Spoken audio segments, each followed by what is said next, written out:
Share नहीं किया group में। चलो स्टार्ट कर रहे हैं। पहला एमसीक्यू दिया है यहाँ पे, joint venture account is the nature of. JB का जो अकाउंट बनता है वो किस नेचर का होता है? रियल, पर्सनल, नॉमिनल की suspense? Nominal. Correct answer, nominal. आप लोग भी अनम्यूटेड रह सकते हो, अगर हमको बैकड्रॉप प्रॉब्लम होगा हम बोल देगा, बट आंसर करोगे जल्दी जल्दी तो बहुत सारे एमसीक्यू कर पाएंगे। A and B purchase a piece of land for 40,000 and sold it for 60,000 in 2015। Originally A had contributed 24,000 रुपया एंड बी हैज कंट्रीब्यूटेड 16,000। तो what is the profit on venture? 20,000। यहाँ सर ये बेवकूफ बनाने के लिए दिया हमको, ये 24,000 16,000 ये सब है ना। मेरे को बस खाली सेल और प्रॉफिट से मतलब, सेल एंड परचेज वैल्यू से मतलब था। ठीक बात। तो 20,000 का प्रॉफिट हुआ हमको, 6,500 में बेचे हैं 40,000 का जमीन। चलिए ठीक है सर, नेक्स्ट पे आइए। A for joint venture with B purchase goods costing rupees 2 lakh, sold 80% of the goods for rupees 2.5 lakh. Balance of the goods were taken over by B at cost less 25%। तो find out the profit on venture. 2 lakh का 80% कितना होगा? 1,60,000। हाँ। 1,60,000 का सामान कितना में बेचे? 2.5 लाख। 2,60,000। तो यानी कितना का प्रॉफिट हुआ? 90,000 का यहाँ प्रॉफिट हुआ। हाँ। लेकिन बाकी बच गया जमीन कितना का? 40,000 का। वो 40,000 का जमीन कॉस्ट लेस 25% में वो ले गया। 40,000 का 25% होता है 10,000। 10,000। तो यहाँ 10,000 का लॉस हुआ है, यहाँ 10,000 का लॉस हुआ है, यहाँ 90,000 का प्रॉफिट हुआ है ना। 80,000 का तुमको प्रॉफिट हुआ है। If unsold goods costing rupees 20,000 is taken over by venturer at rupees 15,000, तो joint venture account will be credited by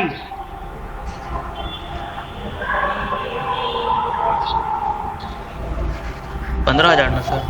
15,000। Entry क्या होना चाहिए? Unsold good taken over bye को वेंचरर। तो को वेंचरर अकाउंट डेबिट टू जेबी।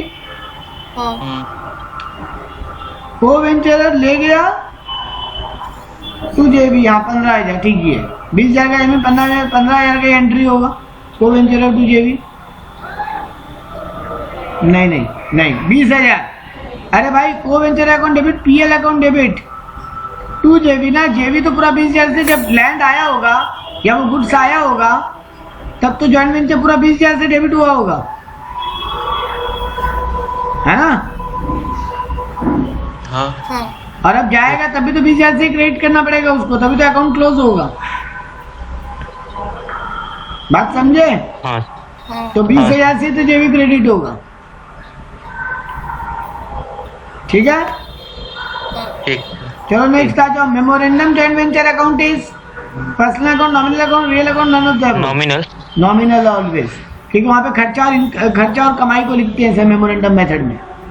उस अकाउंट में दोनों का इंडिविजुअली पर्सनल अकाउंट मेंटेन करते हैं, खुद अपना अपना। और एक मेमोरेंडम ये भी बनता है जिसमें पूरा खर्चा और कमाई को लिख देते हैं, उससे प्रॉफिट निकल के आता है। जिस अकाउंट से प्रॉफिट निकल कर आए उस अकाउंट को नॉमिनल अकाउंट बोलते हैं। Purchase goods costing rupees 42,500, B sold goods 40,000 at 50,000। 40,000 का गुड कितना में बेच दिया? 50,000 में। Balance goods were taken over by at same gross profit percentage in case of sale. जिस दाम में मार्केट में बेचते उसी जीपी परसेंटेज पे जो एक को वेंचरर है मिस्टर ए, वो बाकी बचा हुआ स्टॉक ले गया।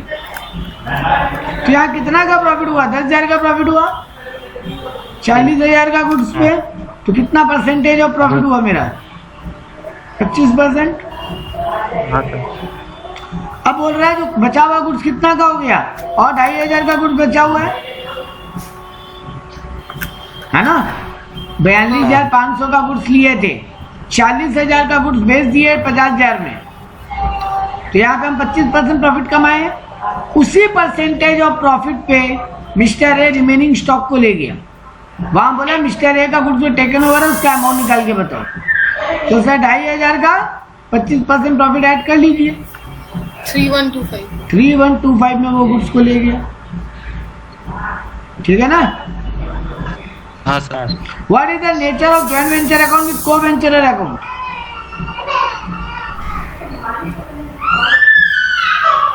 पर्सनल। हाँ पर्सनल, क्योंकि यहाँ पे खुद का डिटेल मेंटेन होता है ना। मेमोरेंडम मेथड में joint venture with Neeraj, joint venture with Chandralekha, joint venture with Akash और गौरव। तो ये जो वित्त बन रहा है अकाउंट, मेमोरेंडम ये भी बनता है और अपने अपने बुक्स में ये joint venture with that person account बनता है। तो मेमोरेंडम अकाउंट अगर नॉमिनल है और यहाँ पे खुद का डिटेल मेंटेन कर रहे हैं, इसलिए पर्सनल अकाउंट, ठीक है? हाँ सर। हाँ। M and N entered into a joint venture with M. M and N, M के साथ ही joint venture किया। ओ नहीं, ठीक है। M and N into a joint venture, यहाँ पे full stop होगा या कॉमा होगा। Where M supplied goods worth ₹6,000 and spent ₹100 on various expenses. M 6,000 का गुड्स दिया और 100 रुपए का खर्चा भी किया। N sales the entire lot for 7,500। N क्या किया? उस पूरे गुड्स को बेच दिया 7,500 में और सेलिंग एक्सपेंसेस लगा उसको 200 रुपया। प्रॉफिट शेयरिंग रेशियो इक्वल है, तो बताओ N remits M in the amount due. And ultimately M को कितना पैसा देगा? तो देखो एन कितना का सामान बेचा?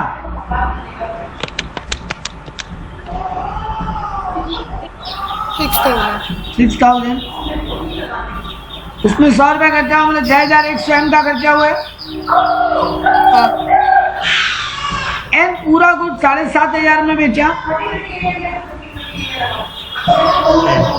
200 रुपया का खर्चा किया, मतलब उसका अल्टीमेटली सेलिंग प्राइस, अल्टीमेटली अब तक खर्चा कितना हो गया है? 6,300। हाँ एक मिनट, ऐसे है 7,500 में बेचा है, 200 उसमें खर्चा ऐड क्यों करो? खर्चा तो माइनस होगा।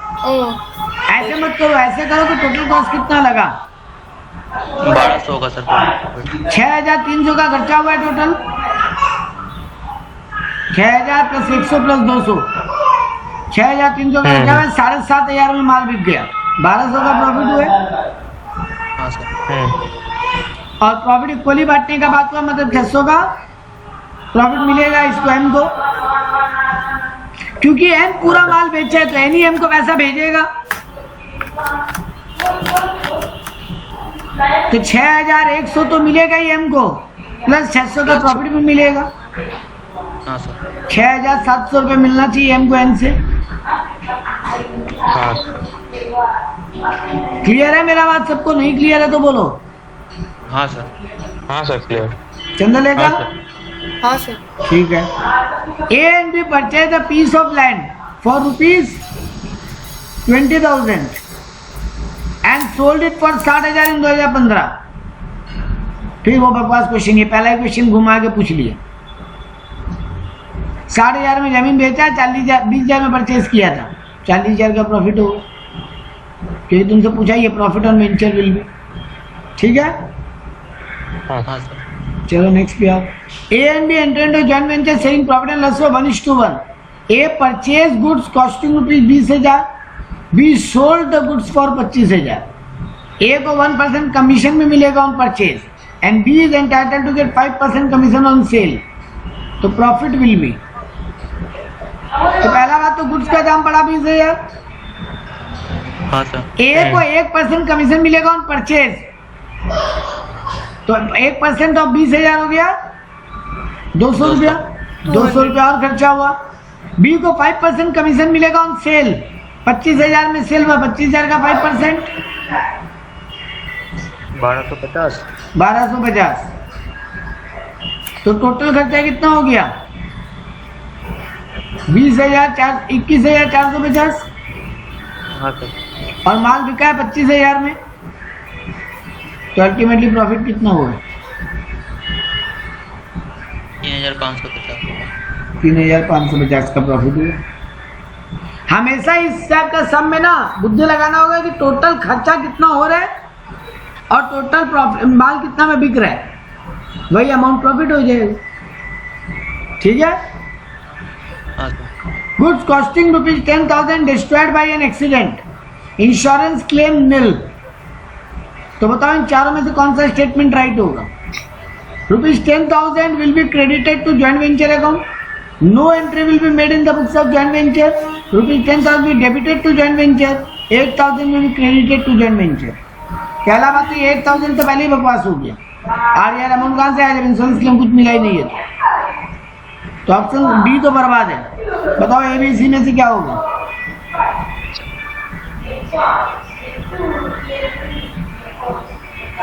Sir no entry. क्यों नो एंट्री? ज्वाइंट वेंचर में बेटा जब गुड्स आया था तब आप डेबिट में लिखे होंगे। हाँ तो गुड्स खत्म होगा तो क्रेडिट में नहीं लिखोगे।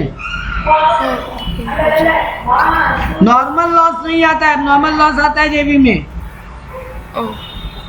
नॉर्मल लॉस नहीं आता, ठीक है? यहाँ कहीं बोला नहीं है नॉर्मल लॉस है। डिस्ट्रॉयड बाई एक्सीडेंट बोला, एक्सीडेंट नॉर्मल नहीं होता, ठीक बात? हाँ तो जेबी में क्रेडिट होगा, तो यानी abnormal loss account debit to JB, ठीक बात?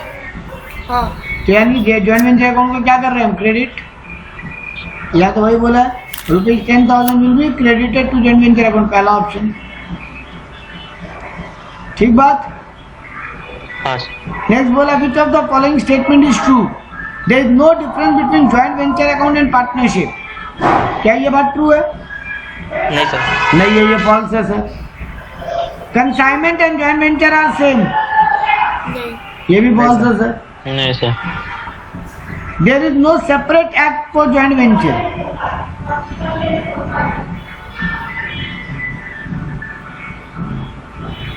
बोलो ये ट्रू है कि फॉल्स है? नहीं पता है बेटा जी जॉइंट वेंचर का कोई अलग एक्ट पढ़ते हैं हम लोग? एक्ट नहीं कोई नहीं पढ़ते है, एक्ट कोई नहीं है सर, ये ट्रू है। लास्ट वाला बात बोला in case of joint venture the number of third party is none only. नहीं, सेपरेट एक्ट है, सेपरेट एक्ट है, ये फॉल्स है, ये ट्रू है।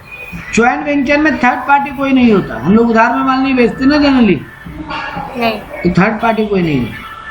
हम लोग जो को वेंचर होते हैं बस वही पार्टीज होती है, ठीक है ना? तो ये ट्रू है। बाकी जॉइंट वेंचर का एक्ट है, तभी तो वहां लिखा हुआ है कि सेम सेट ऑफ बुक बनेगा, सेपरेट सेट ऑफ बुक बनेगा। ये कहीं तो रूल में लिखा है ना, तो कोई रूल है मतलब कोई एक्ट होगा उसका, तभी तो लिखा गया है सब बात कि जॉइंट वेंचर दो मेथड से बन सकता है। When no separate set of books is maintain, when separate set of books is maintain, when no separate set maintain. उसमें भी दो मेथड है, मेमोरेंडम मेथड और वो आपका नॉर्मल मेथड, ठीक है ना? यानी एक्ट है सर, तभी तो लॉ है।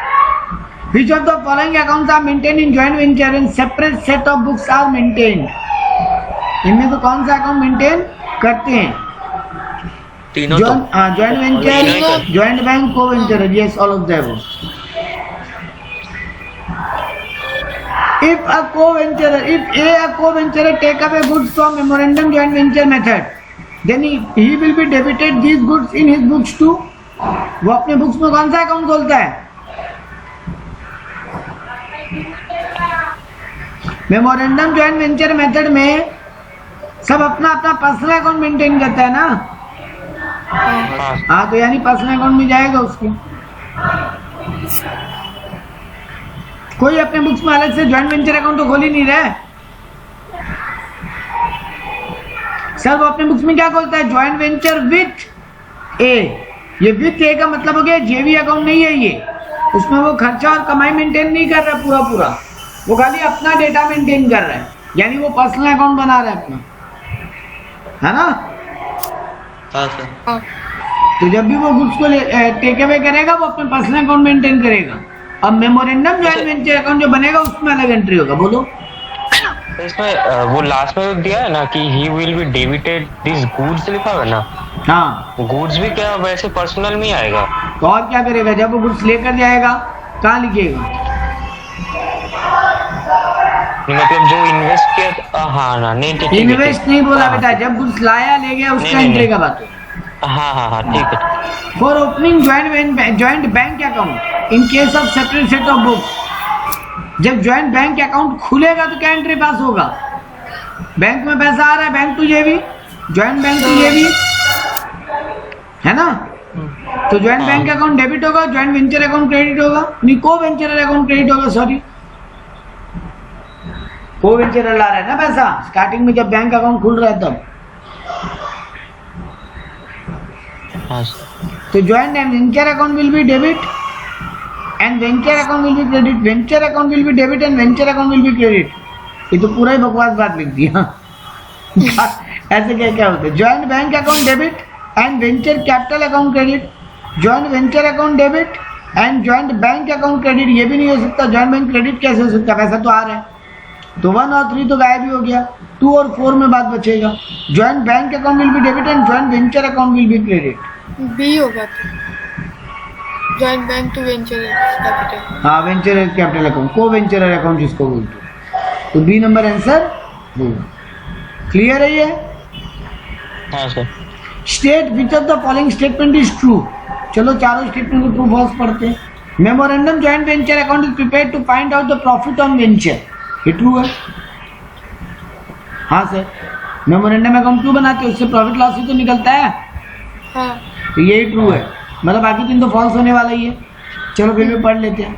Memorandum joint venture account is prepared to find out the amount due from co venture, नहीं वो तो एक दूसरे का बुक्स में जो खुद का अकाउंट बनता है वहां से निकल के आता है ना, कौन किसको देगा और कौन किससे लेगा। मेमोरेंडम जॉइंट वेंचर अकाउंट से सिर्फ प्रॉफिट लॉस निकलता है, फिर उसको डालते हैं पर्सनल बुक्स में, तब वो बैलेंसिंग अमाउंट कैश या बैंक टू कैश या बाई कैश होता है। Memorandum joint venture account is prepared and separate set of books is maintain, ये भी फॉल्स है। सेपरेट सेट में नहीं तो सेम, जब सेपरेट सेट मेंटेन कर रहे हैं तब तो जॉइंट बैंक जॉइंट वेंचर और को वेंचर अकाउंट खोलते हैं, वहाँ तो मेमोरेंडम जॉइंट वेंचर नहीं खोलते। And last, memorandum joint venture account is only venture transactions are recorded. अरे बट खुद का एक वेंचर का ट्रांजेक्शन रिकॉर्ड नहीं करते, सारा ट्रांजेक्शन रिकॉर्ड करते हैं खर्चा और कमाई का, तो ये भी फॉल्स है। खाली पहला ट्रू है सर, ठीक है। Can a minor be admitted into joint venture, can be admitted, can not be admitted, can be admitted to consent of the co venturer, can be admitted to the benefit of the minor. Can be admitted to the benefit of minor. Very good sir, minor को किसी भी business का हिस्सा में आप उसको partner वेंचरर नहीं बना सकते, सिर्फ बेनिफिशियरी बना सकते हैं। Minor can join a business only for his benefit, उसका कोई लायबिलिटी नहीं हो सकती, ठीक बात। In case of purchase of furniture in joint venture through joint bank account, while separate set of books is maintained, which of the following correctly entry, कौन सा entry correct होगा, पहले आप एंट्री बोलो। जब फर्नीचर खरीद रहे हैं जॉइंट बैंक से तो joint venture account debit to joint bank, पैसा जा रहा है, और जॉइंट वेंचर डेबिट होगा, फर्नीचर अकाउंट डेबिट नहीं होगा, क्योंकि सर अलग से एसेट को भी लेजर नहीं खोलते हम लोग यहाँ, ठीक बात। तो ऑप्शन सी करेक्ट होगा, debit joint venture credit joint bank, ठीक बात। चलिए ठीक है। A and be entered into a joint venture business with A, purchase goods for ₹30,000, कितना का गुड्स खरीदे दोनों मिलके 30,000 का। बी सोल्ड फॉर 40,000, बी उस 30,000 का गुड्स को 40,000 में, ये सेम क्वेश्चन है, वो 1% कमीशन ऑन परचेज और 5% कमीशन ऑन सेल। 30,000 का खर्चा हुआ, 30,000 का 1% कितना होगा 300, तो 30,000 300 खर्चा हुआ, और सेल हुआ है टोटल गुड 40,000, 40,000 का 5% कितना होगा 2,200, सॉरी नहीं, हाँ 200, तो टोटल 30,500 खर्चा हुआ, ठीक है। और माल कितना में बिका है 40,000 में, तो 40,000 माइनस 30,500, प्रॉफिट कितना हुआ 9,500।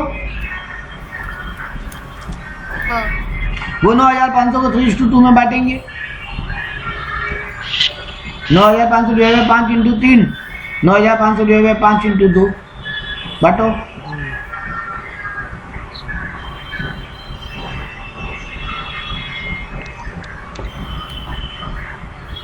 डिवाइड बाय 5 इंटू 3, एक फिगर निकाल लो, दूसरा का कोई झमेला नहीं है।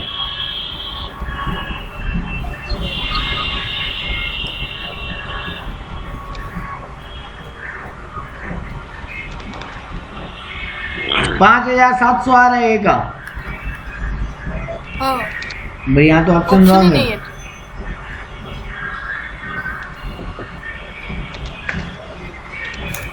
आपने कोई फिगर गलती नहीं की है ना? सर वो 40,000 का 5% 2,000 ही होगा। हाँ 2000 होगा। वही हम 2000 बोलते भी जा रहा था, फिर हम रुक गए था। और 30,000 का 1% तो 300 ही होगा ना? हाँ तो ये तुम्हारा हो गया 32,300। 7500। 32,300 तुम्हारा खर्चा हुआ है ना, और 40,000 में माल बेचिए, कितना का प्रॉफिट होगा? 40,000 माइनस 32,300, 7500। बी आंसर है। लेकिन यहाँ 19 का बी बोला है। हाँ बी तो आंसर है। बी आ रहा है 4,620 और 3,080। हाँ सर। तो आप 40,000 में 32,300 माइनस करोगे तो वो जो फिगर आएगा उसको 3:2 में बांट दें। ठीक है ये सबको? हाँ A and B entered into a joint venture. A supplied goods worth rupees 60,000 and paid expenses of 6,000. Y supplied goods rupees 14,000 and paid expenses 1,000. Y sold the goods for 1,00,000. He is entitled a commission of 5% on sale. Find out the profit on JV. Sir वही खर्चा निकालने का trick. 5,500 का खर्चा हुआ है, 6,000 रुपया का खर्चा भी हुआ है। 4,500 का गुड्स, 6,000 खर्चा, फिर Y का भी 14,000 का गुड्स और 1,000 का खर्चा। टोटल खर्चा कितना लग गया? 66 और 14 81,000 का खर्चा लगा है। माल बिका कितना में है? अच्छा 5% कमीशन ऑन सेल भी है। 1,00,000 का 5%, 5,000 वो भी, 86,000 खर्चा है ना। हाँ सर। और तुम्हारा सेल हुआ 1,00,000 का, 14,000 का प्रॉफिट। 14,000 B number answer. ठीक है, हाँ हम यहाँ रोके, आप लोग इसका रिमेनिंग, हम दूसरा चैप्टर में जाएं क्योंकि इसका जो रिमेनिंग एमसीक्यू बेस्ड क्वेश्चन है वो आप कर सकते हो, हाँ सर। या मेरे साथ ही करके खत्म करना है। बोलो क्या करना है? अच्छा क्वेश्चन दिया है यहाँ पे, और कुछ कुछ में स्टार भी लगाया, मतलब काम का क्वेश्चन है। इसका आंसर्स भी दिया है नीचे, चिंता नहीं है। मेरे साथ ही करना है। सर ट्राई करेंगे खुद से। मेरा बात वही मानना था, खुद से ट्राई करो, हम दूसरे चैप्टर में मूव करें ताकि वो सोचने का आइडिया चैप्टर वाइज बिल्डअप हो। 2 चैप्टर कम से कम आज डन हो जाएगा इस बार में। करो ना, नहीं होगा तो हम तो है ही, जो नहीं होगा वो तो डिस्कशन में हम ले गए। हाँ सर। अब आपको एमसीक्यूज ही करने हैं। चलो बिल्स ऑफ एक्सचेंज पे आ जाते हैं।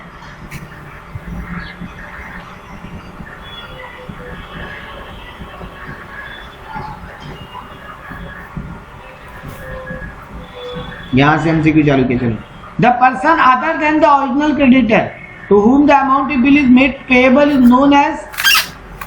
जिसको पैसा मिलना है वो तो क्रेडिटर के अलावा अगर आप किसी और को पैसा दे रहे तो उसको क्या बोलेंगे? पे। नहीं बेटा, एंडोर्सर। हाँ तुम्हारे ऊपर हम बिल ड्रॉ किया, नीरज बिल ड्रॉ किया आकाश के ऊपर।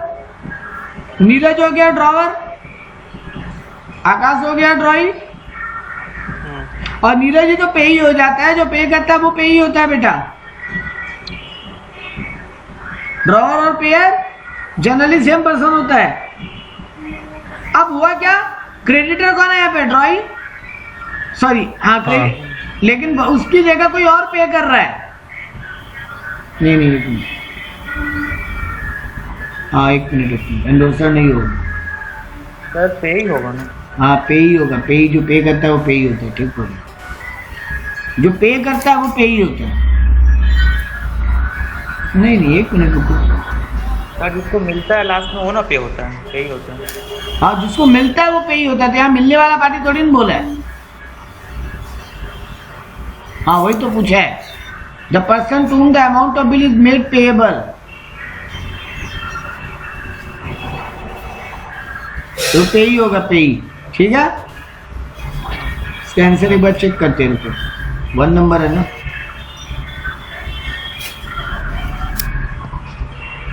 वन का B.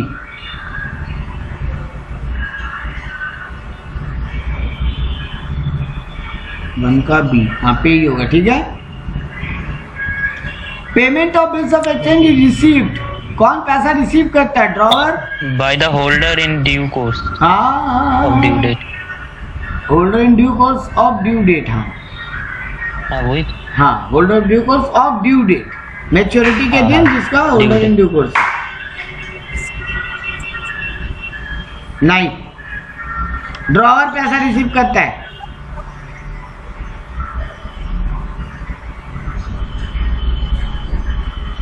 Generally holder in due course बोला है ना भाई, हाँ ड्यू कोर्स तो मतलब हो गया ड्यूरिंग द पीरियड। तो ड्यूरिंग द पीरियड वाला क्यों? मैच्योरिटी के दिन जिसके पास होगा वो पैसा रिसीव करेगा ना, ड्यू कोर्स वाला क्यों रिसीव करेगा?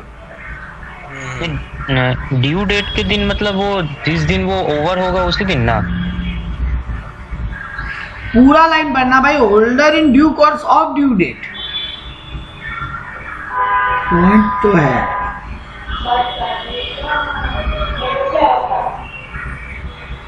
Holder in due course of due date,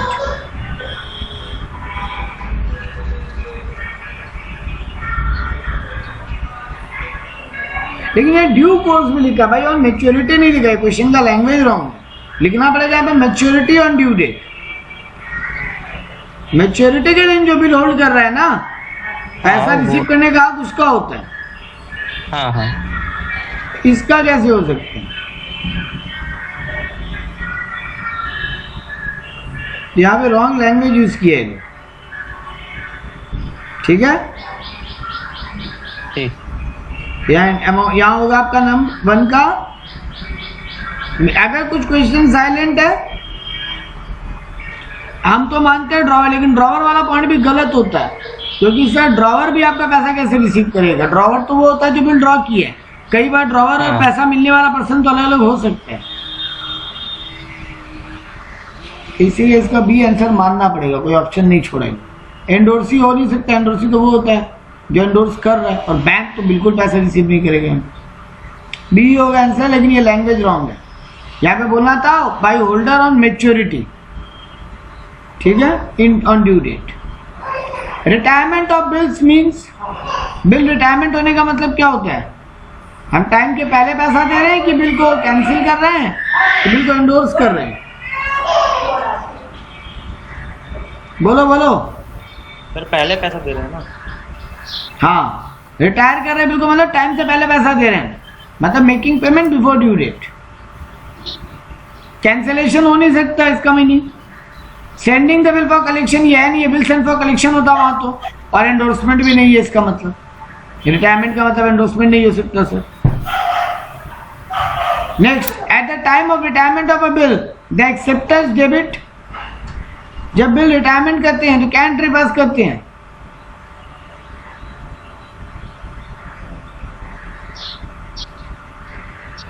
acceptor क्या करेगा? जब बिल्स पेएबल उसका लायबिलिटी था ना पहले, हाँ उसको डेबिट कर देंगे। हाँ, बिल्स पेएबल का वो कैंसिल कर देगा, क्योंकि टाइम के पहले पेमेंट किया। बिल्स पेएबल टू बैंक कर देगा, और उसको डिस्काउंट या रिबेट मिल जाए तो वो उसको भी टू रिबेट भी कर देगा। यही तो एंट्री होगा अगर रिटायरमेंट का बिल मैच्योर्ड पे डिसऑनर होता है। हाँ, मैच्योरिटी के दिन, मैच्योरिटी के पहले पेमेंट होता है। हाँ सर। यहाँ पे क्या चीज कौन डेबिट हो रहा है? बिल्स पेएबल अकाउंट डेबिट करती है हम लोग। ये answer number B. The party who is ordered to pay the amount is known as drawee. Drawer को पैसा मिलता है, ड्रॉई पे करता है, हाँ ठीक है। In which of this way the bill of exchange can not be disposed, इनमें से कौन सा तरीके से बिल्स ऑफ एक्सचेंज को खत्म नहीं किया जा सकता? Discounting with the bank, retain till maturity, endorsement to the credit, destroy. हाँ, इस तरीके से डिस्ट्रॉय आप नहीं कर सकते सर। तो ये answer, bills receivable book is a part of general. Journal या सब्सिडरी बुक। ये सब्सिडियरी बुक का पार्ट है, याद है? डे बुक बनाते थे जिसमें 8 बुक बनता था, cash book, purchase day book, sale day book, purchase return book, sales return book, journal proper, and हम बोलता था 2 बुक है जो आपको कभी बनाना नहीं पड़ता, bills payable book and bills receivable book, याद है? 8 टाइप का ये बुक्स होता है, special purpose books. Cash book को स्पेशल पर्पस बुक बोलते हैं।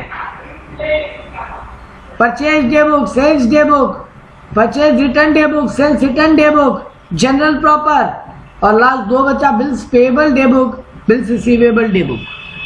तो ये सब्सिडियरी बुक्स का पार्ट होता है, ठीक है? X sold goods to Y for rupees 3 lakh. 1/2 of the amount will be received in cash and the balance through bills receivable. 3 lakh का बिल, 3 लाख का तुमको गुड्स बेचे हैं, आधा पैसा कैश में लेंगे, बाकी बीआर में। तो बताओ कितने रुपए का बिल ड्रॉ होगा? क्या बकवास क्वेश्चन था। बहुत ऐसा दे दे सर, एग्जाम में अच्छा रहेगा। A person who endorsed the bill is called 9 का डी, एंडोर्सर। जो एंडोर्स करता है वो एंडोर्सर, और जिसको एंडोर्स होता है वो एंडोर्सी। हाँ, जिसको मिलता है उसके लास्ट में डबल ई, और जो दे रहा है उसके बुक्स में E R. At the time of, जब इसीलिए कंसाइनर कंसाइनी याद रह सकता है। कंसाइनर वो होता है जो गुड्स भेज रहा है, और कंसाइनी वो होता है जो गुड्स रिसीव कर रहा है। At the time of dishonor of an endorsed bill, which of these account will be credited by the drawee? अगर endorsed bill dishonored हो गया तो ड्रॉई अपने बुक्स में किस बुक को क्रेडिट करेगा? ड्रॉई अपने बुक में क्या पास करता है डिसऑनर के केस में? उसका एक ही एंट्री होता है सर ऑलवेज, BP2 ड्रॉवर। जब डिसऑनर हो तो BP2 ड्रॉवर, और मैच्योरिटी पे पेमेंट कर दे तो BP2 बैंक या कैश, कैश या बैंक जो भी बोलो। ड्रॉई के बुक्स में ये 2 ही एंट्री होता है हर हाल में, ऑनर या डिसऑनर में। हाँ, एक्स्ट्रा क्या आ जाता है? नोटिंग चार्ज अकाउंट भी डेबिट आ जाता है ना? तो यहाँ पे पूछा किसको डेबिट करेगा? Bills payable account, drawer account, bank account या बिल डिसऑनर्ड अकाउंट? ड्रॉवर को डेबिट करेगा ना? है? हाँ, ड्रॉवर को क्रेडिट करेगा ना वो। डेबिट तो कर रहा है बीपी अकाउंट और नोटिंग चार्जेस अकाउंट, ठीक बात? Date on which the payment of bill is to be made, इसको क्या, अगर इसको क्या बोलते हैं इन चारों में से? Date of bill plus 3 days. हाँ, date of bill plus 3 days, इसको ग्रेस डेज भी बोलते हैं। नहीं नहीं नहीं नहीं नहीं नहीं नहीं नहीं नहीं नहीं नहीं, ड्यू डेट होगा ना, उसको ड्यू डेट बोलते हैं। जिस दिन पेमेंट, और डेट को बोलते ही क्या है बेटा? वो तो ऐड करके हम लोग डेट निकालते हैं, वो अलग बात होगी। उसको बोलते ही क्या है? ड्यू डेट, ठीक है? चंदने का हाँ सर। हाँ, quintal drawers a bill on Shyam for 3000. Quintal endorsed it to Ram. Ram endorsed it to Rahim. The payee of the bill will be रहीम को पैसा मिलेगा अल्टीमेटली। सर पेई वही होगा जिसको पैसा मिलने वाला है, और यहाँ अल्टीमेटली पैसा किसको मिलेगा? बिल जिसके हाथ में है। तो फाइनली बिल किसके हाथ में पहुंचा है? रहीम के हाथ में, तो रहीम पेई होगा, ठीक है ना? पेई मतलब वो आदमी जिसको पैसा मिलेगा। क्लियर है? If the due date is a public holiday, what will be the due date of the bill? मतलब पब्लिक हॉलीडे का एक दिन पहले। वो नेशनल हॉलीडे में रूल होता है बेटा। प्रीसीडिंग पब्लिक हॉलीडे में एक दिन बाद, नहीं नहीं प्रीसीडिंग डे तो बोला, ठीक है तो बोला, लेकिन वो तो नेशनल हॉलीडे में होता है।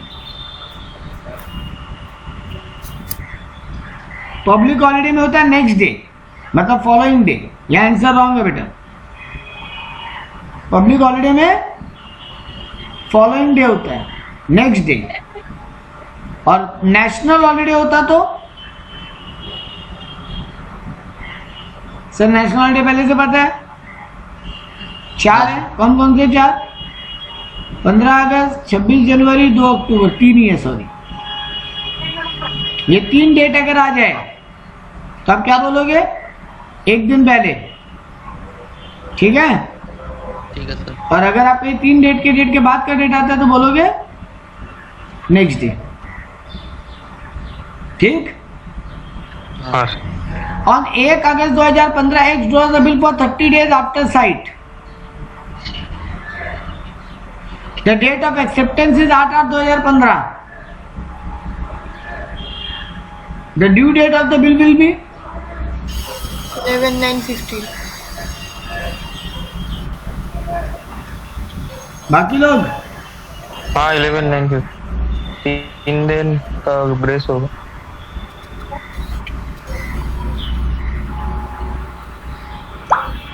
लेकिन आपके साइड बोल रहा है। हाँ सर, एक दिन का वो होगा ना, 20 होगा सर, 10 होगा।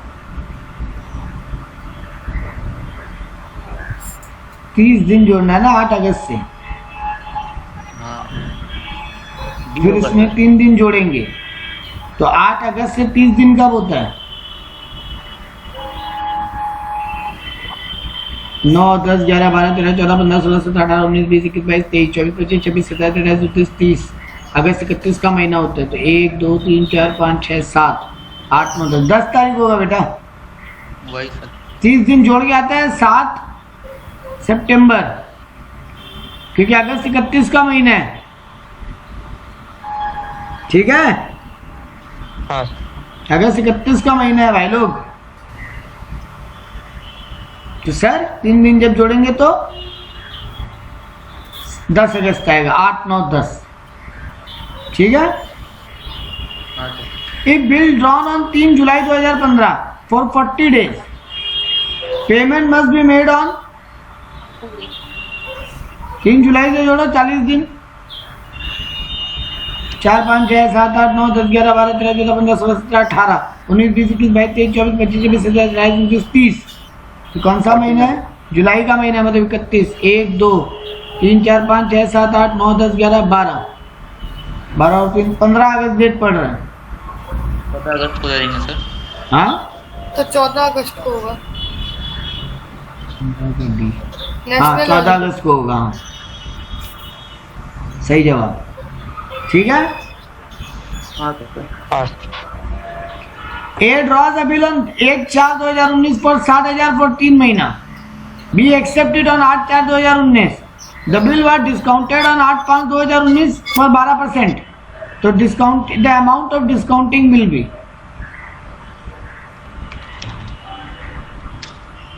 1200 60,000 इंटू 12% 1200 होगा सर। इंटू कब बिल ड्रॉ हुआ? 1/4। तो मेच्योरिटी डेट कब आएगा? सर एक्सेप्टेंस है ना, मैच्योरिटी डेट देखेंगे। हाँ वही एक्सेप्टेंस 8/4 से, 8/4 से मेच्योरिटी डेट आएगा 8/5, 8/6, 11/7। 8/7, 8 जुलाई, उसमें 3 दिन 11 जुलाई। ये 3 दिन में जोड़ो जब इंटरेस्ट निकाल रहे हो तो 2 महीने का इंटरेस्ट निकलेगा सर। 2 महीने का इंटरेस्ट निकलेगा 2/12, 1,500 का 12%, 5,000, 5,000 इंटू 2, 10,000 डिवाइड बाय 12। तो अजीब आंसर आएगा, राउंड फिगर में तो नहीं है। हाँ 1200 आ रहा है। हाँ 7,000 का वो 12% तो 7,200 होगा। ओ अच्छा ठीक है ठीक है ठीक है ठीक है ठीक है ठीक है ठीक है, तब आ जाएगा। तो आंसर आ रहा है 1200। सही है। A bill drawn and accepted for mutual help is known as accommodation of bill। ना तुम हमसे पैसा पाते थे ना हम तुमसे पैसा पाते थे भाई, बट हम बोले कि एक काम कर, मेरे ऊपर बिल ड्रॉ कर, बिल को डिस्काउंट करा ले, दोनों को थोड़ा थोड़ा लोन मिल जाएगा, रीपेमेंट के दिन मिला के पेमेंट कर देंगे। इस टाइप की स्टोरी को क्या बोलते हैं? Accommodation of bill. Trade bill होता है जो नॉर्मल गुड्स के लिए होता है, और रिटायर्ड बिल वो बिल रिटायरमेंट टाइम से पहले मेच्योरिटी का होता है, और ये ऑर्डिनरी बिल बोल के कुछ नहीं होता। बिल एट साइट मीन्स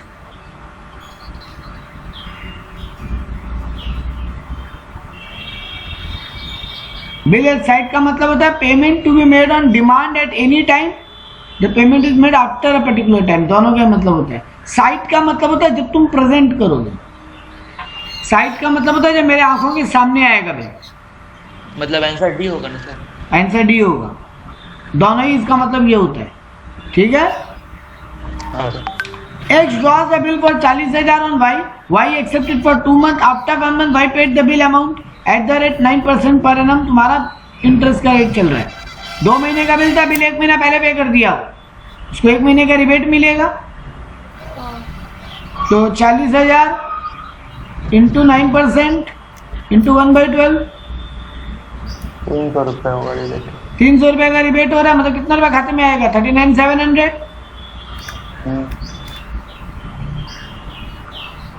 यहाँ पे किसके बुक्स में एंट्री पूछा है?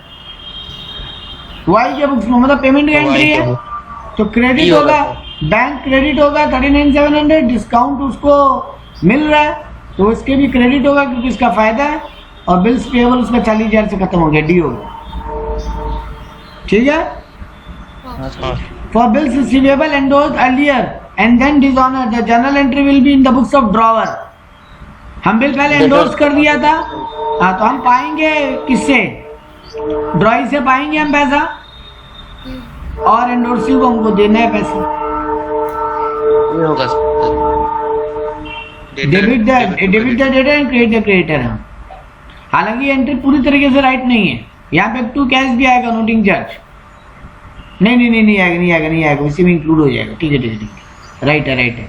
40,000 का अगर बिल है, नोटिंग चार्ज 200 रुपया है, तो 40,200 हम पाएंगे ड्रॉई से, और 40,200 हमको देना है क्रेडिट। ठीक।